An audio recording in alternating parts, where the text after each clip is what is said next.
Football clubs जहां उनके fans के लिए एक वे ऑफ लाइफ और ऑलमोस्ट एक रिलीजन है, उसी टाइम पे वो बिग बिजनेसेस भी हैं और मनी मेकिंग मशीन्स हैं। तो आइए दोस्तों, इस वीडियो में हम देखेंगे कि कितना पैसा कमाते हैं टॉप क्लब्स, कैसे ये बदला है over a certain period of time and clubs के क्या रेवेन्यू सोर्सेज रहते हैं। अगर हम लास्ट ईयर देखते हैं तो दुनिया के टॉप 20 क्लब्स ने 12.4 बिलियन यूरोस कमाए हैं और ये रेवेन्यू पिछले साल जो कि FY24 है उससे 11% बढ़ा है। तो आप क्लियरली एक अपवर्ड ट्रैजेक्टरी देख सकते हैं इस रेवेन्यू में। एंड जो इनकी रेवेन्यू स्ट्रीम्स होती हैं, जो कि बेसिकली है कमर्शियल रेवेन्यू, ब्रॉडकास्टिंग रेवेन्यू और मैच डे रेवेन्यू, तीनों ही रेवेन्यू स्ट्रीम्स में एक इंक्रीज देखने को मिला है। तो 2018 में एवरेज रेवेन्यू जो ये क्लब्स कमाते थे वो था अराउंड 417 मिलियन यूरोस, जो जंप करके 2025 तक आते आते 620 मिलियन यूरोस हो चुका है। तो कौन है दुनिया के टॉप 5 क्लब्स पैसे कमाने के मामले में? नंबर 1 अनसरप्राइजिंगली है रियल मैड्रिड। तो दुनिया का आर्ग्यूएबली सबसे फेमस क्लब भी है, जिन्होंने लास्ट ईयर कमाए 1.16 बिलियन। हाँ जी, जो 12.4 बिलियन की हमने बात करी थी उसका ऑलमोस्ट 10% अकेले रियल मैड्रिड ने कमाया है। उसके बाद आता है सेकंड नंबर पे उनके आर्क राइवल्स बार्सिलोना, जो 975 मिलियन पे है। एंड जैसा चल रहा है, लग रहा है कि 1 बिलियन का मार्क वो भी क्रॉस कर लेंगे FY26 में। थर्ड प्लेस पे है जर्मन चैंपियंस बायर्न म्यूनिक, जिन्होंने कमाए 861 million last year. And fourth place पे champions league winners Paris Saint Germain 837 million के साथ।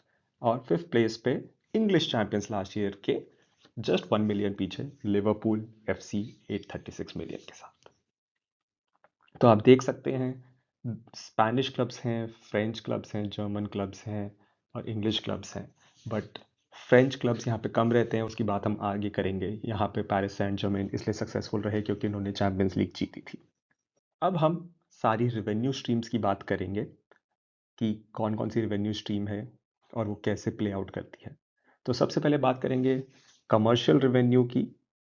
इसका FY25 का टोटल रहा क्लब्स के लिए 5.3 बिलियन की अर्निंग्स। ये उनकी लार्जेस्ट रेवेन्यू स्ट्रीम भी थी, जो कि 43% ऑफ द टोटल रेवेन्यू थी जो क्लब्स कमाते हैं उसका। सबसे ज़्यादा अगेन कमाया रियल मैड्रिड ने 594, और जैसा कि आप देख सकते हैं 1.16 में से मोर देन 50% रेवेन्यू उनका कमर्शियल रेवेन्यू से आता है। तो क्लब्स की कितनी डिपेंडेंसी है इस रेवेन्यू पे, इससे पता चलता है।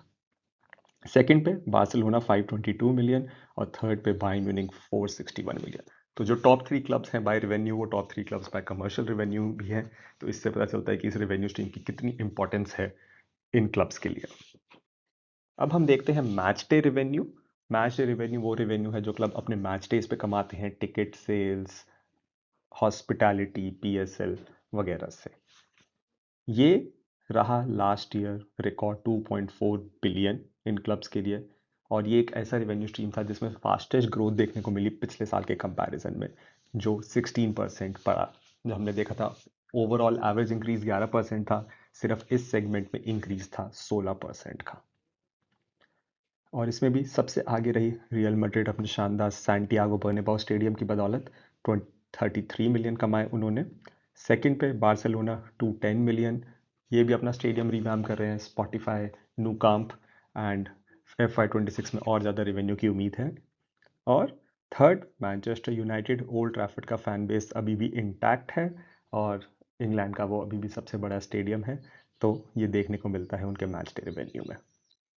थर्ड जो रेवेन्यू स्ट्रीम है ब्रॉडकास्टिंग रेवेन्यू की, ये एक रेवेन्यू स्ट्रीम है जो क्लब्स, मैं कहूँगा, सबसे कम अफेक्ट कर पाते हैं डायरेक्टली, बिकॉज वो कैसा स्टेडियम बनाते हैं, कैसी कमर्शियल डील्स करते हैं, वो उनके हाथ में है। But broadcasting revenue generally associations deal करती हैं, और ये लार्जली डिपेंड करता है कि क्लब्स की कैसी परफॉर्मेंस रहती है उन रिस्पेक्टिव कॉम्पिटिशन्स में, जिससे वो अपना ब्रॉडकास्टिंग रेवेन्यू मैक्सिमाइज कर पाए। ब्रॉडकास्टिंग रेवेन्यू रहा 4.7 बिलियन लास्ट ईयर के लिए फॉर टॉप 20 क्लब्स। इसमें 10% इंक्रीज देखने को मिला। जैसा हमने देखा मैच डे में 16% था, एवरेज 11 है। तो ब्रॉडकास्टिंग रेवेन्यू एक स्लो ग्रोइंग रेवेन्यू स्ट्रीम है। अगेन क्योंकि क्लब्स का इस पर कम कंट्रोल है, तो ये सिर्फ 10% ग्रो रहा। और क्योंकि फीफा क्लब वर्ल्ड कप जो लास्ट ईयर हुआ और चैंपियंस लीग का फॉर्मेट जो चेंज हुआ है 32 टीम से 36 टीम्स और एक लीग और नॉकआउट फेज में आ गया है, उसकी वजह से नंबर ऑफ मैचेस बढ़े जो क्लब्स ने खेला, जिसका डायरेक्ट इफेक्ट देखने को पड़ा ब्रॉडकास्टिंग वेन्यू डील्स में जो एसोसिएशंस ने नेगोशिएट करी। तो सबसे ज़्यादा रेवेन्यू फिर रियल मैड्रिड ने। तो real Madrid overall match day commercial broadcasting सब में टॉप पे आती है, 335 मिलियन उन्होंने कमाए। सेकंड प्लेस पे आई मैनचेस्टर सिटी, क्योंकि उन्होंने फीफा क्लब वर्ल्ड कप भी खेला था। और थर्ड प्लेस पे थी आर्सेनल। आर्सेनल थर्ड प्लेस पे पहुंची courtesy of their second place finish in Premier League, और जो चैंपियंस लीग के सेमीफाइनल तक वो गए।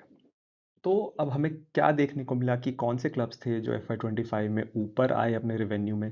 तो इसमें सबसे पहले थे बेनफिका, जो न्यू एंट्री बनी अगेन चैंपियंस लीग की बदौलत। VfB स्टुटगार्ट जो जर्मन क्लब है, उसने 79% इंक्रीज देखा अपने रेवेन्यू में, कर्टसी क्योंकि उन्होंने अपना स्टेडियम रिफर्बिश करके बड़ा किया और वो चैंपियंस लीग में ही पार्टिसिपेट कर पाए थे।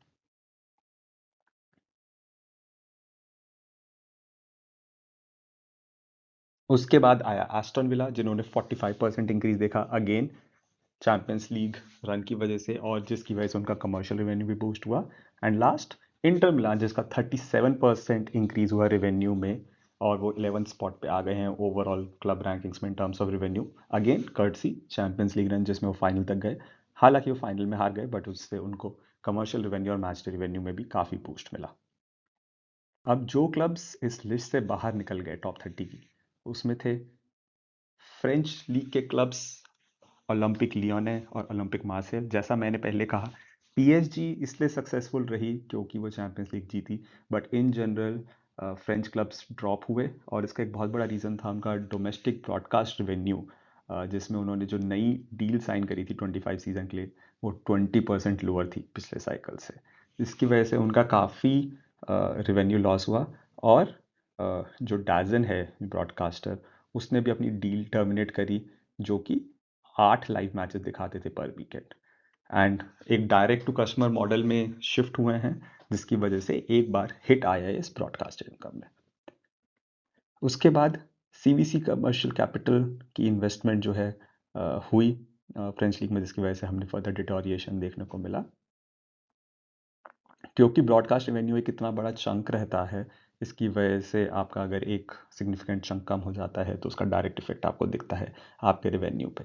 तो फ्रेंच क्लब्स के लिए थोड़ा सा स्ट्रगल रहा, और अगर हम बात करेंगे ओवरऑल अप ट्रेंड ही है सारे क्लब्स के लिए, बट वेस्ट हैम और मैनचेस्टर सिटी दो क्लब रहे जिनके रेवेन्यूज़ में डिक्लाइन आए। ऑल्दो मैनचेस्टर सिटी का बहुत मार्जिनल 1% डिक्लाइन था, तो उसको आप कॉन्स्टेंट कंसिडर कर सकते हो, बट वेस्ट हैम का रेवेन्यू 14% डिक्लाइन हुआ, again based on their Premier League performances. Premier League clubs में नंबर 1 पे रहे लिवरपूल, और क्योंकि वो टॉप 5 में भी एंट्री बना पाए बदौलत इसकी कि वो last year Premier League winner रहे थे, और उन्होंने देखा 17% increase in their revenue to 836 million. Second place में मैनचेस्टर सिटी, जिन्होंने 1% डिक्लाइन ऑब्जर्व करा था अपनी थर्ड प्लेस फिनिश के बाद। फिर आई Arsenal, strong performance premier league में सेकेंड आना, और चैंपियंस लीग में वो सेमीफाइनल तक गए। और मैनचेस्टर यूनाइटेड प्रीमियर लीग में हालांकि फोर्थ पे हैं, बट ओवरऑल स्टैंडिंग में वो एट्थ पे आए। उनका रेवेन्यू मार्जिनली 3% मिला, और मेजर इम्पैक्ट आया 52 मिलियन का जो उनका ड्रॉप आया, बिकॉज वो यूरोपा लीग में खेले इस वजह से। फिफ्थ प्लेस पे टॉटनहम 673 मिलियन के साथ, और लास्ट प्लेस पे चेल्सी 584 मिलियन के साथ। तो आप देख सकते हैं चेल्सी और लिवरपूल का गैप कितना बड़ा है, ऑलमोस्ट 250 मिलियन डॉलर्स का गैप है ये। और अगर आप लंदन क्लब्स की बात करें तो आर्सेनल, टॉटनहम और चेल्सी में काफ़ी गैप है। आर्सेनल और टॉटनहम में 150 मिलियन का गैप है रफली, और चेल्सी में और ज़्यादा। और बट टॉप 3 क्लब्स आप देखेंगे तो काफ़ी क्लोज टुगेदर है, इंक्लूडिंग मैनचेस्टर यूनाइटेड। अगर वो अपनी परफॉर्मेंस इंप्रूव करके वापस यूएफए में जाते हैं तो probably they will again be the top earning club in the country. देखते हैं जोग्राफिक स्प्रेड क्लब्स का टॉप 30 में जो आते हैं। तो सबसे पहले अनसरप्राइजिंगली प्रीमियर लीग है, क्योंकि उनका खुद का एक जो ब्रॉडकास्टिंग रेवेन्यू बेस है वो बहुत बड़ा है, और जनरली उनके पास सबसे बड़े स्टेडियम्स भी रहते हैं। तो प्रीमियर लीग के इंग्लैंड के 12 क्लब्स हैं टॉप 30 लिस्ट में। सेकंड प्लेस पे है जर्मनी, जिसके 4 क्लब्स हैं अनसरप्राइजिंगली। उसके बाद आता है इटली, उनके भी 4 क्लब्स हैं। स्पेन के सिर्फ 3 क्लब्स हैं, हाँ जी, तो रियल मैड्रिड, बार्सिलोना और सिर्फ एक और क्लब एटलेटिको मैड्रिड है इस लिस्ट में। उसके बाद फ्रांस के 2 क्लब्स हैं और पोर्चुगल का एक, जैसे हमने बात करी थी बेनफिका जो न्यू एंट्रेंस है, एंड वेरी सरप्राइजिंगली ब्राज़ील का एक क्लब है, फ्लेमेंगो क्लब है वो। और हम देखते हैं अभी रिसेंटली एंड पोस्टेग्लू ने बोला कि Tottenham is not a big club, they don't spend too much on wages. तो देखते हैं जो क्लब्स हैं वो कितना स्पेंड कर लेते हैं वेजेस पे। तो सबसे पहले है वेस्ट हैम, जो 74% ऑफ द रेवेन्यू वेज पे स्पेंड करते हैं। हालांकि इसमें एक बड़ा फैक्टर ये है कि क्योंकि उनका रेवेन्यू डिक्लाइन हुआ तो ये परसेंटेज शूट अप कर गई। अगर वो रेवेन्यू कांस्टेंट रहता तो परसेंटेज इनकी कम होती। चेल्सी और एस्टन विला दोनों 72% ऑफ द रेवेन्यू वेजेस पे स्पेंड करते हैं। तो आपको इससे पता चलता है कि अगर रेवेन्यू में कुछ भी ड्रॉप आता है, एंड यहाँ पे एस्टन विला के लिए थोड़ा सा एक रेड साइन है कि अगर वो चैंपियंस लीग में नहीं पार्टिसिपेट कर पाते तो उनके लिए कितनी दिक्कत हो सकती है अपने स्क्वाड को रिटेन करना और बिग वेजेस देना। And lastly Newcastle, again Aston villa वाली सेम स्टोरी, अगर वो चैंपियंस लीग में नहीं रह पाते तो उनके लिए भी दिक्कत होगी अपना टैलेंट को रिटेन करने में। तो इससे हमारा क्या टेक अवे जाता है? सबसे पहले तो एक क्लब की सक्सेस जो है वो डिपेंड करती है कि वो तीनों मॉडल को कितने अच्छे से यूज़ कर पाते हैं। जैसा हमने देखा रियल मैड्रिड जो टॉप क्लब है वो तीनों कैटेगरी में भी टॉप है। तो मैच डे रेवेन्यू भी अच्छा कमाते हैं, ब्रॉडकास्टिंग रेवेन्यू भी अच्छा कमाते हैं और कमर्शियल रेवेन्यू भी अच्छा कमाते हैं। इसके बाद स्टेडियम मॉडर्नाइजेशन बहुत इंपॉर्टेंट हो गया है अब, और ये हमने रीसेंट टाइम्स में देखा भी है कि काफ़ी क्लब्स हैं जो अपना स्टेडियम रेनोवेट कर रहे हैं, एक्सपैंड कर रहे हैं। बार्सिलोना ने किया, टॉटनहम ने किया, एवर्टन ने किया, स्टुटगार्ट आया ही टॉप 30 लिस्ट में क्योंकि उन्होंने अपना स्टेडियम मॉडर्नाइज किया। क्योंकि आप उससे बेटर लेवल ऑफ हॉस्पिटैलिटी दे पाते हैं, उससे आपका रेवेन्यू बढ़ता है और आपकी कैपेसिटी तो बढ़ती ही बढ़ती है।